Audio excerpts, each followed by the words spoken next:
The Republican-controlled U.S. Senate, or rather House, I should say, passed the Safeguard Americans Voter Eligibility Act. It's the Save America Act. It happened over the weekend.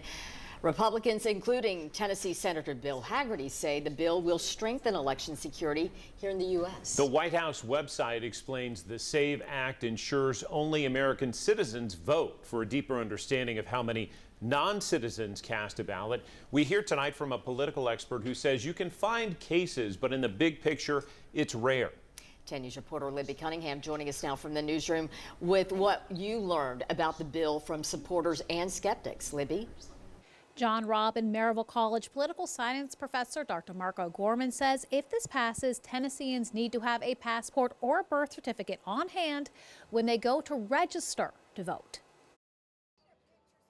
Election security concerns aren't anything new. On both sides of the aisle, people want to make sure that a person has a valid photo ID when they go in to vote. Because even if you're just talking about geography, jurisdiction, if you're the student, I'm thinking like as a college professor here, if you're a student who moved into campus in Tennessee and you want to vote, you need to make sure that you've got some proof of residency. He says the SAVE Act would add an extra step and require people to prove United States citizenship when they register to vote. So when you go to the DMV, or your local elections office, you'd need your birth certificate or passport with you to register.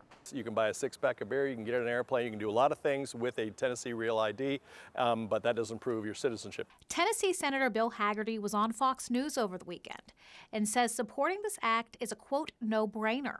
And Tennesseans already show ID when they vote. The White House says on its website the U.S. lags behind other countries when it comes to election security, and the SAVE Act could help with that. Dr. O'Gorman says that there have been cases of non-citizens voting, but it's rare. So I think where we're taking it the next step, where the SAVE Act is attempted to do, is try to show proof of citizenship, because there's a belief among some politicians that there's a concern that non-citizens are voting. It's statistically not as valid as some of the politicians think, but they want to protect that concern. Critics of the bill say it will make it harder for eligible voters to vote. The League of Women Voters says it opposes the act, finds it to be about restricting ballot access and not about election security. John, Robin. Libby, thank you.